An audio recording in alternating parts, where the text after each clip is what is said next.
Bueno, eso en torno ya a lo que ha sido parte de lo que le hemos llevado como medio de comunicación. Ayer estuvimos hablando junto a la directora de Hogar de Cristo de Concepción, Arauco, en torno también al plan que se está comenzando a trabajar, el plan Protege Calle, bueno, y diversas instancias también obviamente en consideración con lo que va a ser este invierno.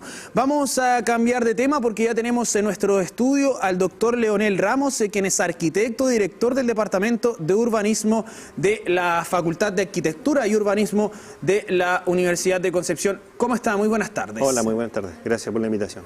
Bueno, hay diferentes temáticas en las que se ha avanzado con el paso de los años. Cambios en el plan regulador metropolitano, cambios también a nivel general y sobre todo partir comentando lo que es la forma de pensar y construir una ciudad hacia el futuro con perspectiva de escala humana, con también lo que ha sido nuestra región, el tema del cuidado de la naturaleza, los diversos santuarios que hay acá. ¿Cómo se está trabajando también en el crecimiento de la ciudad considerando estos detalles?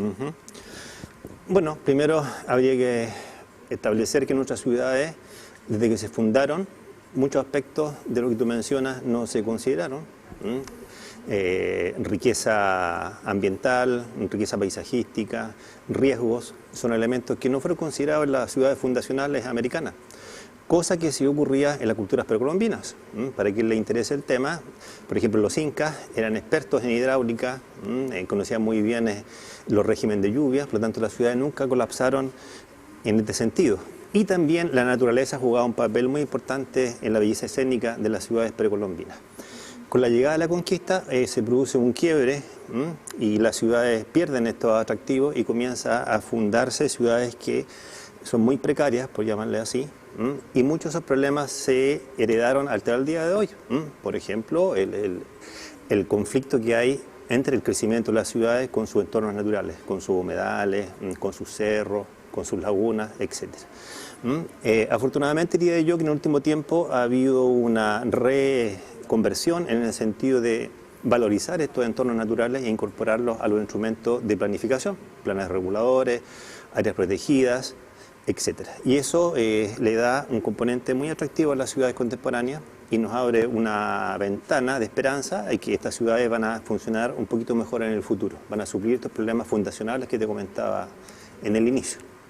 Han habido muchos cambios en este último tiempo, sobre todo considerando algunos de los desastres que han afectado a las sociedades. Hablo del terremoto, de la inundación del pasado año, incluso se ha hablado por parte del gobierno de relocalizar algunas viviendas o tratar de generar nuevas estructuras por parte de las personas. Por ejemplo, hace un día atrás también nos estaban comentando que se está viendo la forma de construir casas que tengan un espacio de seguridad en el suelo para poder mantener estas viviendas en los lugares. Hablamos de las personas que son dueñas de estos sectores que se inundaron al menos durante el pasado año. ¿Cómo ha estado aquello también, el avance en la gestión del riesgo de desastre, sobre todo con la convivencia del riesgo, los cambios en el DS-16, por ejemplo, posteriormente al terremoto, hasta lo que tenemos hoy en día? Bueno, es también un tema muy relevante. Primero hay que establecer que en nuestro país, todo el territorio chileno está expuesto a amenazas de todo tipo, principalmente de origen de terremotos, tsunamis, volcanes. Por lo tanto, es una tradición extremadamente que compromete a las comunidades locales. Yo diría que hay un antes y un después del 27F de 2010, donde las comunidades y tanto los organismos regionales se han preocupado para establecer ciertas normativas, ciertas leyes que aseguren en el futuro que estos riesgos se mitiguen o las comunidades estén menos expuestas a estos eventos naturales. Evidentemente que uno de los pilares fundamentales para que esto funcione es la preparación de las comunidades. ¿Ya? Si no somos capaces en nuestros instrumentos de planificación poder incorporar esta variable que son el pensamiento y la visión que tienen las comunidades, difícilmente vamos a llegar a una ciudad más sostenible en el futuro. ¿Ya? Entonces eso es importante porque también hubo un cambio después del terremoto 2010. Las comunidades comenzaron a participar, se hicieron parte de estas problemáticas y podemos visualizar hoy en día que estos riesgos, de esta manera, Chile está mejor preparado. Y eso es fundamental. Yo diría que recuerden que, haciendo un poquito de memoria, para quienes nos escuchan, durante el terremoto de 2010 ni siquiera hubo una alarma de tsunami. Ya eso ya está completamente superado. Hoy día Chile tiene una red para avisar frente a una emergencia de este tipo. Estamos muchísimo más preparados y diría yo que las comunidades también están mucho más empoderadas de estos problemas. Y eso hace que las ciudades de esta manera sean más seguras y sean más sustentables en el tiempo. ¿Y qué es lo que ocurre con el ordenamiento territorial actual, considerando varios factores? Sobre todo, bueno, lo que han sido los atochamientos, lo que han sido el estado actual de las construcciones, mucha edificación en altura. ¿Cómo también se ha ido pensando, creando la ciudad? Sí, bueno, ese otro tema muy conversado en los distintos estamentos urbanísticos y planificadores en relación a cuál es el mejor crecimiento que tienen las ciudades. Si tú puedes ver que las ciudades chilenas por lo general tienen un crecimiento por extensión, una especie de mancha de aceite que se va esparciendo en el territorio, lo cual trae una serie de problemas que tienen que ver con el uso de suelo agrícola, bueno, etc. Y hay otra metodología de crecimiento que es a través de la densidad y de la altura. Pero también eso debe estar en equilibrio a la infraestructura que tienen las ciudades, porque no podemos pretender que una ciudad que tenía una cierta cantidad de personas habitando y aumentamos esa capacidad a través de la densificación, también debemos trabajar a la par las infraestructuras, vialidad, ¿verdad? Proyectos sanitarios, proyectos de evacuación, etc. Si eso se rompe ese equilibrio, vamos a tener lo que ocurre hoy día en comunas como San Pedro de la Paz, por ejemplo, donde hay a ciertos momentos del día hay unos picos que hacen que el atochamiento no deje que la ciudad fluya, no deja que la ciudad se desarrolle de normal manera, y eso es muy complicado porque salir de ese círculo vicioso se requieren de políticas muy claras, muy fuertes y muy rápidas para poder enfrentar esta situación. Entonces, siempre hay que pensar que si queremos aumentar la densidad de las ciudades, también debemos tener necesariamente mejorar la estructura vial, la estructura sanitaria, la estructura peatonal también es muy importante.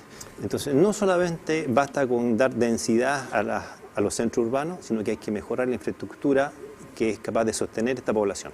¿Qué tipo de modelo serviría para la realidad actual de la región del Biobío en torno al crecimiento que se ha visto? Mucho proyecto inmobiliario, también harto proyecto en torno, obviamente, al desarrollo de lo que ya viene siendo una ciudad que está en crecimiento, que así se ha señalado. Entonces, ¿cuál sería quizás un modelo, quizás no a replicar, pero sí que se podría comenzar a trabajar?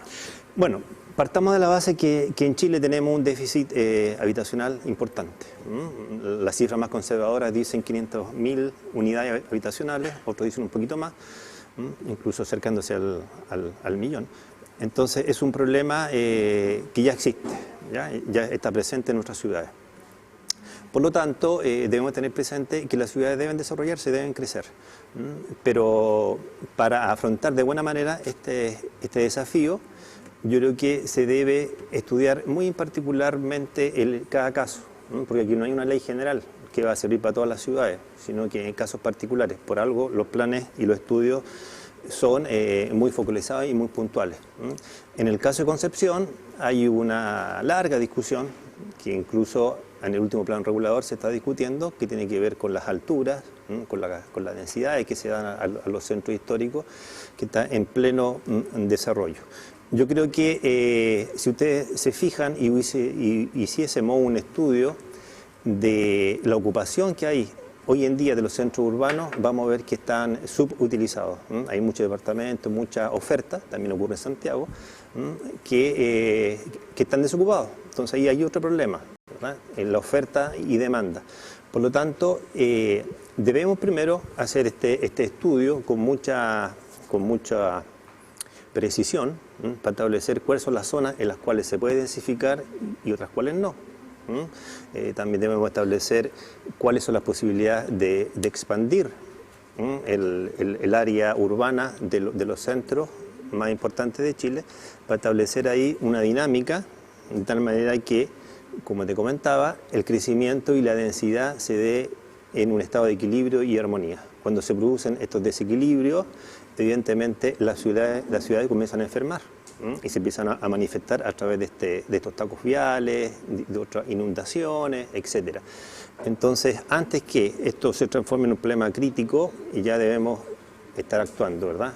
Mejorar el transporte público, la movilidad es fundamental dentro de una ciudad. ¿Y cómo ha sido también el tema de la utilización de los espacios? Porque, bueno, acá en Concepción está el tema del Parque Ecuador, hay un proyecto también en la Costanera, bueno, lo mismo hacia San Pedro de la Paz, con la Laguna Grande San Pedro de la Paz, bueno, y ahí en más hacia otros territorios como Los Ángeles, en realidad la región del Biobío en general. ¿Cómo también se comienza a pensar esto que para nosotros también es un tema en particular y que tenemos un espacio natural diverso y también eso conlleva a que la gente pueda ocupar estos espacios, ser parte de estos espacios, generar comunidad y no así quitarles este territorio, sino que hacerlo parte de la ciudad. Justamente también con lo que ha sido el tema del Plan Regulador Metropolitano, que ahora está bajando a 15 pisos, al menos acá dentro del Gran Concepción, el tema de lo, claro, depende del sector, pero lo que ha sido también aquello, antes había obviamente edificios de 22 pisos y ahora también se está tratando de disminuir el tema para que justamente al caminar por las calles tengan acceso al sol, que pueda haber también, obviamente, el uso natural de los espacios. Sí, correcto. El tema del sol es muy importante, fundamental, pero también hay otro tema que es muy importante, que son los espacios públicos, las veredas, los desplazamientos. ¿Ya? En la medida que se va densificando las ciudades, evidentemente que los espacios públicos se deben mejorar, adecuar, ampliar. Y esto es un desafío muy importante. Concepción, en particular, tiene problemas con sus aceras. Hay algunas vías que son muy complicados caminar, sobre todo para personas que tienen problemas de movilidad, como en silla de ruedas, prácticamente imposible. Entonces, hay que mejorar esta estructura peatonal de la ciudad. Concepción tiene una riqueza, diría yo, única a nivel nacional, que es capaz de convivir con cerros maravillosos, con lagunas, bordes de ríos, bordemar. Por lo tanto, hay una variedad paisajística extremadamente rica. Y no tengo ninguna duda al decir que muchas personas que llegan a Concepción también llegan buscando esta conexión con el mundo natural. Por lo tanto, ahí hay otro problema. Por un lado está el tema de conservación, que lo comentamos al inicio. Hay que proteger estos lugares para que las nuevas generaciones en el futuro puedan disfrutar de ellas, pero además también hay que mejorar la conectividad hacia estos centros o estos polos de desarrollo. Por ejemplo, hay muchos sectores que han invertido mucho en turismo, en el caso de Lenga, por decir algo, en donde dependen de una vialidad o una calle estructurante que es clave para que eso funcione bien. Bueno, pues bien, ya sabemos que están mejorando esta vía, de tal manera que en el futuro los turistas, las personas que deseen llegar a estos lugares puedan tener un fácil acceso, y eso es fundamental, ¿verdad? No podemos pensar que vamos a recuperar una periferia natural si no somos capaces de generar una estructura vial para llegar a ella. Bueno, doctor, muchísimas gracias. Hay harto que podríamos seguir ahondando acerca de este tema. Obviamente le dejamos la invitación para que podamos continuar conversando en otra ocasión, pero ya se nos va acabando el tiempo. Muchísimas gracias por estar con nosotros en esta tarde. Gracias a ustedes, nos vemos. Chao. Y nosotros vamos a cambiar de tema.